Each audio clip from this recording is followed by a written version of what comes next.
back to Siftline. All right, so yeah, so Siftline, here's how I want you guys to think of Siftline, right? It's another tool, another asset in your business to be able to streamline flows and processes, okay? And accountability. Okay, so there's a few key things with lead management that you need to make sure that you're watching out for. So one of them is when a new lead enters into Siftline or a card in general on any board, acquisitions or whatever, as a manager, checking when those were last like opened or touched. And so that's a really big feature that's in there. So let me just share my screen now. I'm going to show you guys an example here under lead management. So here's my lead management flow inside of Happy Acquisitions account. You can see that I have new lead, follow-up 1, follow-up 2, follow-up 3, and then qualified leads, and then send to acquisitions. So there's a few things that could be done here. One of the things I could do here is I could edit this board and I could add, instead of qualified leads, I could do another one, and I could just call this, instead of qualified, I could call this cold lead, and I could remove qualified, and I can just say cold lead, warm lead, right? And then hot lead if I wanted to. And the reason I'm showing you guys this now is because I want you to see that there's a lot of ways to skin the cat, right? And so if I wanted to, I could do cold lead, warm lead, hot lead, which is my version of like a qualified lead. And then I could always add another board for all my cold leads, right? And I can restrict that based off of, users or whatever. I'll do it myself and then Armani, give myself admin access, and then give Armani admin access as well. And then everybody, I don't want read and write. I want everybody. So switch to everybody. I only want everybody to have read access on this one, right? And so here I could put follow up 1,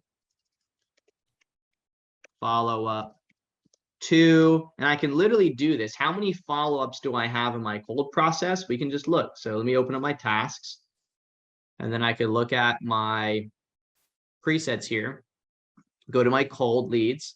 And so I do 1, 2, 3, 4, 5, 6, 7, 8 cold follow-ups. So I can do follow-up 3, right? And so let's just pretend that I added 8 here. I'll just do this. Follow-up 3, 4, 5, 6, 7, 8. Save. And so here's the cool thing about Siftline in general. I'm going to give you some free money. I'm going to remove all excuses that you have on why you can't get started in REI Sift by actually giving you money to start here at REI Sift. Using this coupon code, you'll get $25 to use for skip tracing, direct mail, and whatever else you want. And I'm going to go even further and let you know that when you sign up, if you go ahead and message support, you might even be able to get yourself a little bit of data in there as well. But just know that it's way more data than you would need in order to get your first deal, your second deal, or even just get a few more deals inside your business, especially when it's free. Use this coupon code, go sign up for a trial, and continue watching our content and learn more about how to be awesome at sales and marketing in real estate. Okay. And so what I could do then is I could have lead management. And then when a new lead, if it becomes cold, I can move it from here, or I can just leave it here. So I can have total cold leads on this board, but then I can add it to I can also have one go in cold leads. And then based off of the task that's on the record, I can have it under the appropriate phase, right? And so if I have a cold lead that just entered cold, it would be underneath of here. And I can even have it like this, where it says 45, but then I can do, or follow up 1, 45 days, right? And so I could do something like that. And then so that I can see that follow-up 1 is it's 45 days, and then this was 180 days.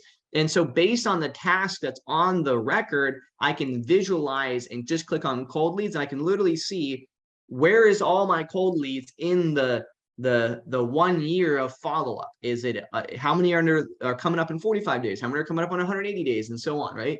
And so I just want to show you guys that you can do that, and you can do the same thing with hot and warm. And so you can have your overarching lead management board but then you can have the cold, warm, and hot, right? And so just something to understand, that there is a flow and phase that you can, wow, fully customizable, unlike REI Simply. I don't know. I've never used REI Simply's Kanban stuff.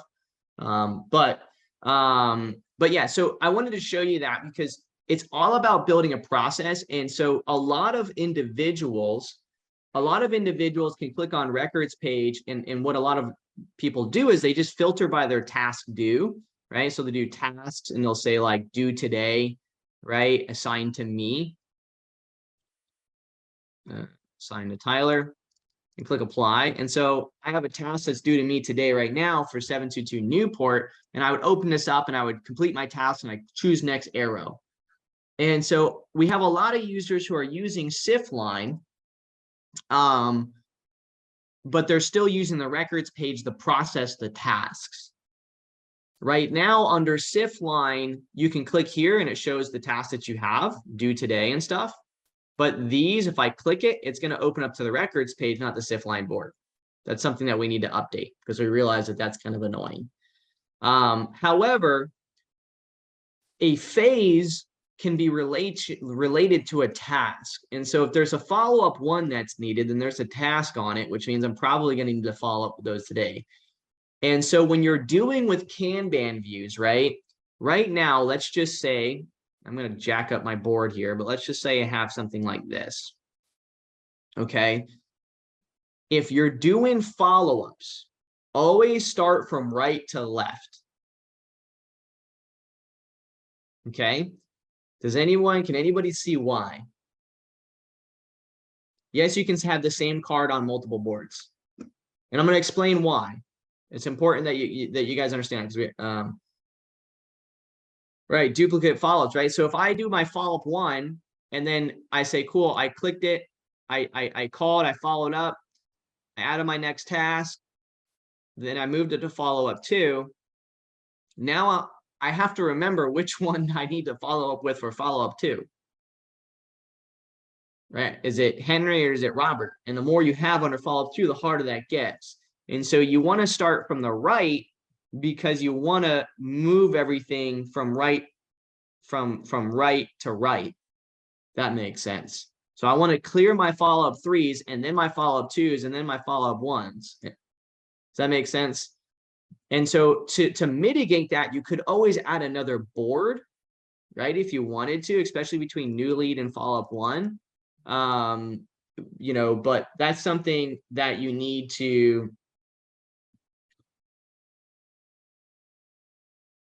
yeah, maybe. So that's something you want to think about when you're doing this, right? You want to think about that. All right, so now let me show you guys something else. So a lot of users right now with Siftline, they're talking about how like, how do you delete like a card, or should you be able to delete a card? I don't really believe in deleting a card. Like if I have lead under lead management, I don't want to delete this card. If one of these go under the send to acquisitions, I'm going to leave them all under that. I'm not going to remove it. You do have the option with sequences to move the card from here to your acquisitions board, right? But I don't want to move it there. I want to duplicate it over there because I still want the KPI of how long did it take for it to go from new lead to send to acquisitions, which we track on the back end right now, but we don't show it available to you guys. Okay, because we do have an update coming to Siftline in the future where you will be able to see the timeline of how long it took it for it to go from one part of the board to another part of the board. You can visualize that on the activity log as of right now. Like Henry right now is going to show that it was moved from board to board. And so you'd be able to look on the activity log to see how long it took to go from follow-up one to send acquisitions, or new lead to send acquisitions. But so that's something I want you guys to think about, is when you're using Kanbans, the last phase of the Kanban is where it stays. That's the finished column. Okay, don't move it off of that. Don't delete it from that column because that's a KPI. Okay, so just keep that in mind. And then the whole idea of the fact that you can have cold leads and a warm lead and another board, and these boards are only visible to the person using them. They're assigned to them. Okay, and so if you have a lead manager, you want that lead manager to have lead management, a cold leads one, a warm leads one, and a hot leads one. And you could, if you'd like to, you could say, hey, anytime that they move it to this board, it adds it to this board. Or you could do a sequence to say, hey, once the status becomes exit, and if the task is exit, adds it to these boards. You have the freedom to do however you want. How do you document this process in your KPIs? Can you show an example? There's no KPI example here to show. There's no like, what I'm showing you on this boards is a visualization thing. Like, it has nothing to do with your KPIs, right? Your KPIs are, what I'm saying is that at the end of the day, when you close a deal, right? Or if you want to look at something, you want to keep all the information here, right? You want to be able to see timelines. If you're going to do a deal analysis, let's say this sends the acquisitions, and then on the acquisitions, it goes to offer contract signed. I want to be able to look at the activity log, and I want to be able to view and diagnose the process, right? When I say KPIs, I'm talking about the process. I want to see what worked. And as an overall view, I just want to see how many new leads are on the flow of this follow-up 1, this follow-up 2, and this follow-up 3. These are engaged, right? So I could make this mirror the task if I wanted to. So I could say engage follow-up 1 if I wanted to, because once it enters onto the cold board or the warm board or the hot board, this is now cold follow-up, warm follow-up, hot follow-up, not engaging them. I'm not trying to engage them. And then you can have a dead lead follow-up, right? Board. But for now, keep it simple. Don't take what I'm saying and be like, oh, I got to chase all these things or whatever. Like, keep it simple for now. If all you understand is new lead, follow-up 1, 2, 3, send to acquisitions, keep it that simple, right? Take bits and pieces. And as I was saying before of my VAs and everything, like, add a process once you prove you can even follow a process. Make sense? Add a new process once you prove you can become consistent in following a process already. All right. So acquisitions, what does my acquisitions board look like? It's very simple. Make new offer, follow with offer, or follow up with offer, offer rejected, offer accepted, contract signed. If something goes underneath offer rejected, where should it go? Anybody in the chat, what do you think should happen if a card enters under offer rejected? What's a good idea to do with that? Offer follow-up. Okay, so no, it was rejected. It was rejected. So if it was rejected, now it kicks back to lead management. Okay.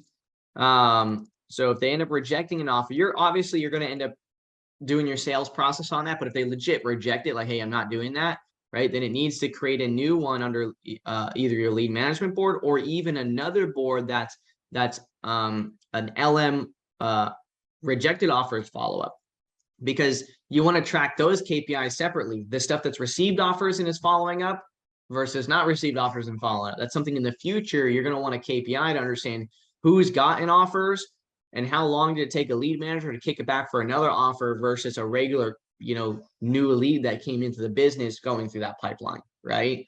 And so, there's different things that we could do here, but we know for certain is that if it goes under offer rejected, we want to create a task for the lead manager to call back the rejected offer lead for follow-up, because this is our chance to figure out why. Right? Why didn't they accept the offer? Was it the salesman they didn't like? Was it the offer they didn't like? What was it? So that we can try to get it, a resolution. Because what we might know is that our offer might have had like a $60,000 spread. And so the lead manager can pluck out of them then, the fact that, like, okay, well, they would have taken 30,000 more and they would have closed the deal, right? And so that's something to consider there, right? Transactions is really straightforward. Run my initial checklist, which is just a set of tasks that we'll end up adding, clear to close, if there's title issues, and then once we got closed and got money. Once something moves to closed with money sign, what do you think kind of task we can do there? What do you think we can have that trigger?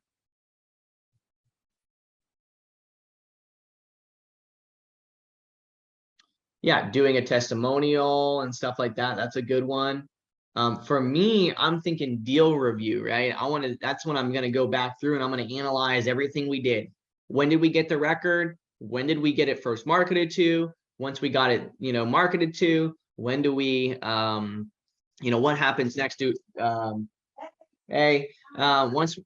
once we got it marketed to, what does it convert to, right? What is, the autopsy, right? Breaking it down. What was good? What was bad? Could we have closed this deal faster? Could we have made more money from it? All these different things, right? And then your whole dispo process, I have blank right now because I only added it for a reason. We're wanting to buy everything in house, so I don't really don't have that built out. But I just wanted to add a few things in here and just kind of show you guys the way to start thinking about it. Return mail, pretty straightforward. Process, next step. Skip trace, research family. The reason why process next step is here is because it's the filler. Once it gets tagged with return mail, it goes under process next step. And then skip trace.